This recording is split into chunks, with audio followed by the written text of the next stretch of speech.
GST, goods and services tax, ये क्या होता है भाई?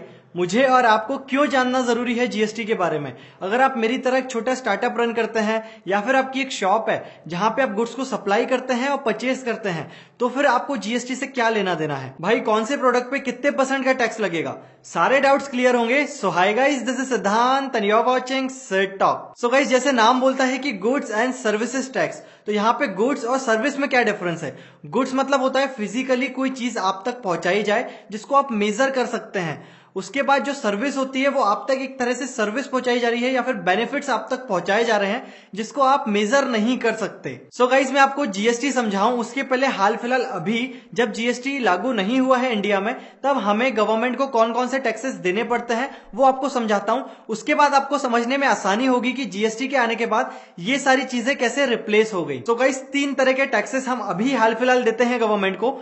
पहला होता है डायरेक्ट टैक्स। तो डायरेक्ट टैक्स में आप देखेंगे तो हम ये सारे टैक्स डायरेक्टली गवर्नमेंट को पे करते हैं। इसके अंदर हमारा इनकम टैक्स आ जाता है, कैपिटल गेन टैक्स आ जाता है, उसके बाद कॉर्पोरेट टैक्स, ये सारे टैक्सेस आ जाते हैं डायरेक्ट टैक्स में। उसके बाद गाइस सेकंड होता है इनडायरेक्ट टैक्स, जो हम डायरेक्टली गवर्नमेंट को पे नहीं करते। जिन लोगों से हमने प्रोडक्ट खरीदा है उनके थ्रू वो टैक्स चला जाता है गवर्नमेंट तक। तो उसके अंदर आते हैं sales tax, service tax, custom duty. उसके बाद इसके ऊपर भी जो हमारे इनडायरेक्ट टैक्सेस होते हैं वो भी 2 कैटेगरी में डिवाइडेड हैं। एक तो आधा पैसा जाता है सेंट्रल गवर्नमेंट के पास और ज्यादा पैसा जो उसमें से बचता है वो जाता है स्टेट गवर्नमेंट के पास। तो स्टेट गवर्नमेंट का जो खजाना है, जो बैंक अकाउंट्स है, वो हमारे इनडायरेक्ट टैक्सेस से ही भरते हैं और उसके बाद उसमें से कुछ परसेंटेज जाता है सेंट्रल गवर्नमेंट के पास। और हम अदर टैक्सेस देखें तो उसमें भी बहुत सारे टैक्सेस होते हैं, जैसे हम बोल सकते हैं हमारा टोल टैक्स देते हैं, इलेक्ट्रिसिटी ड्यूटी हम लोग देते हैं। तो ऐसे घुमा फिरा के बहुत सारे टैक्सेस हम गवर्नमेंट को देते हैं जो शायद हमको आज तक नहीं पता होंगे कितने टैक्सेस हम गवर्नमेंट को दे देते हैं। सो गाइस, जितने इनडायरेक्ट टैक्सेस होते थे सबको मिला के एक बना दिया गया है जीएसटी, ताकि इतने सारे टैक्सेस ना भरने पड़े, वो भी अलग अलग अथॉरिटीज को एक सिंगल सेंट्रल अथॉरिटी बना दी जाए जीएसटी के नाम से और सिर्फ सारे टैक्सेस उसी को पे किए जाए। सो अब जीएसटी जो है उसके अंदर भी 3 कैटेगरी आती है। एक होता है सीजीएसटी, एक होता है एसजीएसटी और एक होता है आईजीएसटी। तो सीजीएसटी हम देखें तो होता है सेंट्रल के पास जाएगा उसका शेयर, एसजीएसटी जो है वो स्टेट के पास जाएगा उसका शेयर, और जो आईजीएसटी है वो इंटीग्रेटेड बोल सकते हो या इंटर स्टेट बोल सकते हो। एक स्टेट से दूसरे स्टेट में कोई प्रोडक्ट भेजा जाएगा तो उस पर आईजीएसटी लगेगा। तो घुमा फिरा के एज अ कंज्यूमर हमको तो एक ही टैक्स देना है जीएसटी, फिर वो ऑटोमेटिकली डिवाइड हो जाएगा। उसमें से कुछ पैसा चले जाएगा स्टेट को, कुछ पैसा चले जाएगा सेंट्रल को। सो अब मैं और चीजें समझाऊं कि भाई ये जो पहले अभी टैक्सिंग चीजें चल रही थी इससे जीएसटी कैसे रिलेट करता है। उसके पहले मैं आपको प्रोडक्ट समझाता हूं, कौन से प्रोडक्ट पे, कौन सी सर्विसेज पे कितने % का टैक्स लगाया जाएगा जीएसटी के नाम पे। सो गाइस, टोटल 1211 प्रोडक्ट्स को डिवाइड किया गया है अलग अलग कैटेगरीज में। तो अब मैं आपको बताता हूं 0% किस पे लगेगा। तो 0% वाले प्रोडक्ट्स आपकी स्क्रीन पे दिख रहे होंगे।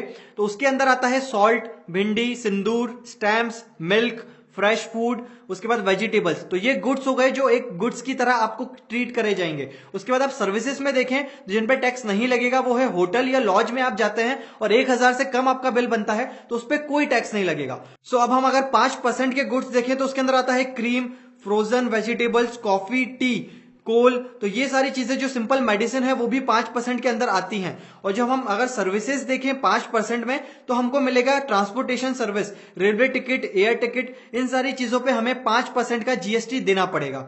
अब हम 12% वाले स्लेब में आते हैं तो इसके जो प्रोडक्ट्स आपको दिख रहे हैं वो है बटर, चीज, घी, ड्राई फ्रूट्स, एनिमल फैट्स, उसके बाद फ्रूट जूस। उसके बाद आप आयुर्वेदिक मेडिसिन देखेंगे तो उस पर 12% का जीएसटी लगेगा। टूथपेस्ट देखेंगे तो उस पर भी 12% लगेगा। अब 12% की हम सर्विसेज देखें तो आता है non AC room, business class की एयर टिकट्स आप कराते हैं तो आपको 12% का जो है वो सर्विस टैक्स देना है। सो गाइस, 18% पे हम नजर डालें तो हमको मिलता है शुगर, पास्ता, कॉर्नफ्लेक्स, उसके बाद pastry, cakes, vegetables, camera, speaker.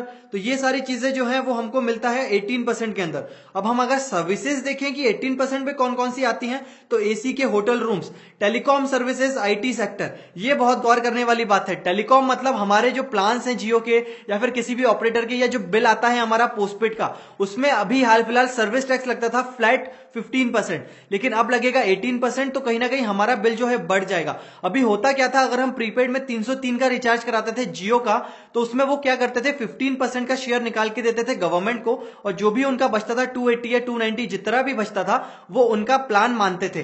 लेकिन अब 18% लगेगा, तो कहीं ना कहीं टेलीकॉम सेक्टर जो है उनके प्रीपेड प्लान जो है वो इंक्रीज करेंगे, ताकि उनको 18% शेयर जो देना पड़े वो आप ही से लेंगे, हम लोगों से ही वो चीजें लेंगे। सो गाइस 28% इसमें बहुत सारी चीजें आती हैं, जैसे च्युइंगम है, चॉकलेट्स है, उसके बाद हेयर शैम्पू है, वॉलपेपर है, उसके बाद वेंडिंग मशीन है, एटीएम है, वॉशिंग मशीन है। तो जितने बड़ी बड़ी लग्जरी चीजें हैं वो सब 28% में रखी गई हैं। और सर्विसेज पे हम नजर डालें 28% की, तो 5 स्टार होटल्स में हम जाएंगे, या फिर रेस क्लब बैटिंग पे जाएंगे, या आप सिनेमा में जाएंगे। तो सिनेमा में आप ध्यान रखें, अभी हम एंटरटेनमेंट टैक्स देते थे जो कि जाता था स्टेट गवर्नमेंट, जो भी गवर्नमेंट को जाता था, तो एक एंटरटेनमेंट टैक्स हमारी सिनेमा के टिकट्स पे लगता था। अब उस पर फ्लैट 28% लगेगा हमारी सिनेमा की टिकट्स पे। तो गाइस ये सारी चीजें थी जो अलग अलग स्लेव्स में अलग अलग प्रोडक्ट्स, इनने 1211 प्रोडक्ट्स को या सर्विसेज को अलग अलग स्लेव में डिवाइड करा, ताकि पूरे इंडिया में एक फ्लैट टैक्स बनाया जा सके। अगर ये प्रोडक्ट आप खरीदते हैं पंजाब में, एमपी में या राजस्थान में, तो एक सिंगल टैक्स आपको देना है। सो जीएसटी आने के बाद होगा ये कि सारे टैक्सेस फ्लैट हो जाएंगे। अभी क्या होता था, अगर मुझे पंजाब में कुछ चीज सस्ती मिलती थी, मैं जाता था पंजाब से लेके आता था और फिर मैं उसको एमपी में सेल करता था, तो मेरा प्रॉफिट मार्जिन बढ़ जाता था। बट अब जीएसटी में क्या होगा, मैं आपको सिंपल एक छोटे से एग्जांपल से समझाता हूं। मान लीजिए 100 रुपए की चीज है, 10% का उस पर टैक्स लग गया तो 110 की हो गई। लेकिन जब मैं दूसरे स्टेट पे भेजूंगा तो जो वापस दूसरे स्टेट का टैक्स लग रहा था वो 110 रुपए पे लग रहा था। बट जीएसटी में क्या होगा कि अगर 100 रुपए की चीज है और 10 रुपए का टैक्स लग गया, तो वापस से जब टैक्स लगेगा तो वो 10 रुपए पहले माइनस होंगे, फिर जो भी उसकी एमआरपी, जो भी उसका प्राइस आएगा 100 रुपए, उस पर वापस से टैक्स लगेगा। तो अभी जो हालात चल रहे हैं इंडिया में बिना जीएसटी के, तो टैक्स पे टैक्स लग रहा है। बट उस पर क्या होगा, जगह अगर एक ही प्रोडक्ट पे एक बार टैक्स लग गया तो नेक्स्ट टाइम जब टैक्स लगेगा दूसरे स्टेट में जाएगा अगर वो प्रोडक्ट, या वहीं कहीं घूमेगा और कहीं वापस टैक्स लगाने की चीज आई, तो वो जो पुराना टैक्स उस प्रोडक्ट पे लग चुका है वो उसमें माइनस हो जाएगा। तो यही चीज जो है वो जीएसटी का प्लस पॉइंट है, जिसकी वजह से all India one nation one tax हम बोल रहे हैं। सो गाइस चलो ये सब तो चीजें ठीक है। अब बात आती है कि भाई जीएसटी किसको लेना जरूरी है। भाई मैं छोटा मोटा व्यापारी हूं, छोटी मोटी दुकान है, या मेरा छोटा सा स्टार्टअप है, तो क्या मैं भी जीएसटी लूंगा? सो भाई जो है ना जीएसटी की लिमिट रखी है वो रखिए। अगर आपका टर्नओवर 20 लाख एक किसी फाइनेंशियल ईयर में, अप्रैल से लेके मार्च तक, या फिर इनका फाइनेंशियल ईयर शायद ये चेंज कर देंगे जब भी करेंगे, लेकिन जो भी फाइनेंशियल ईयर चलेगा उसमें 20 लाख से ऊपर का आपका टर्नओवर है तभी आपको जीएसटी लेना है। अगर उससे कम है तो आपको जीएसटी नहीं लेना है। अगर आपका टर्नओवर 20 लाख से कम है, लेकिन हाँ अगर आप किसी एक स्टेट से दूसरे स्टेट में माल भेजते हैं, या फिर आप एक ई कॉमर्स ऑपरेटर हैं, तब आपको जीएसटी का लाइसेंस लेना जरूरी है। फिर आपका टर्नओवर नहीं देखा जाएगा। आप अगर इन कंडीशंस में फॉलो होते हैं तो आपका जीएसटी लगेगा, उसके बाद आपका टर्नओवर देखा जाएगा। तो अगर आप छोटे व्यापारी हैं और अगर एक जगह से दूसरी जगह, आप एक स्टेट से दूसरी स्टेट पे चीजें नहीं पहुंचाते हैं, तो फिर आपको जीएसटी लेने की जरूरत नहीं है। और अभी हाल फिलहाल आपके पास टिन नंबर है या वैट नंबर है जो सेंट्रल या स्टेट गवर्नमेंट लगाती है, तो वो आप ऑटोमेटिकली माइग्रेट हो जाएंगे जीएसटी में, और आपको एक जीएसटी नंबर दिया जाएगा। और अगर आपको जीएसटी नंबर लेना है तो आपको फिर अप्लाई करना है गवर्नमेंट की साइट पे जाके, और आपका पैन कार्ड उसमें नेसेसरी है। तो ये कुछ फॉर्मेट निकल के आया है जीएसटी के नंबर का, जिसमें आगे साइड शायद स्टेट का नंबर रहेगा, उसके पीछे आपका पैन कार्ड का नंबर रहेगा, और उसके हिसाब से पूरा आपका जीएसटी नंबर बनेगा। अब गाइस सब लोग बोल रहे हैं कि यार वन नेशन वन टैक्स लगेगा, सब कुछ सिंप्लीफाई हो जाएगा, कोई टैक्स बार बार हमें अलग अलग अथॉरिटीज को नहीं देना पड़ेगा। तो यहाँ पे एक डाउट आता है भाई कि इनने जो रिटर्न फाइल करने की चीज बनाई है, मतलब जो भी आप चीजें बेचोगे, जो भी आप खरीदोगे, आपको हर महीने 3 बार रिटर्न फाइल करना है। तो यार जो बोल रहे हैं कि सब कुछ इजी हो जाएगा, अब एक बात समझिए, छोटा व्यापारी है या छोटा ऑपरेटर है, छोटा स्टार्टअप है, अब उसको हर महीने 3 बार रिटर्न फाइल करना है कि उसने उस मंथ में, जो लास्ट मंथ गया, उसमें किन किन लोगों को बेचा सामान, किन किन लोगों से सामान लिया, और उसके बाद दोनों की मैचिंग करके एक और रिटर्न। तो हर महीने 3 बार रिटर्न फाइल करना है अगर आपके पास एक जीएसटी नंबर है तो। मतलब आपको एक सीए रखना पड़ेगा या टैक्स एक्सपर्ट रखना पड़ेगा जो आपको हर महीने 3 रिटर्न भर के दे। तो ये आपके ऊपर बर्डन आ गया, आपके ऊपर और कॉस्ट इंक्रीज हो गई।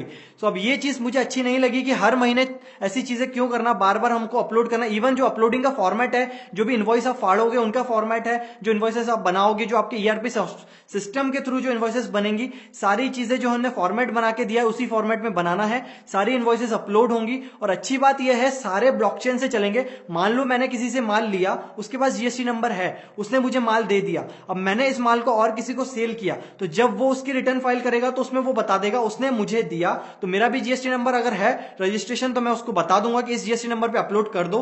फिर जब भी मैं मेरा पोर्टल ओपन करूंगा तो ऑटोमेटिकली वहां से मैंने क्या क्या खरीदा वो ऑटोमेटिकली अपलोड हो जाएगा सिस्टम में।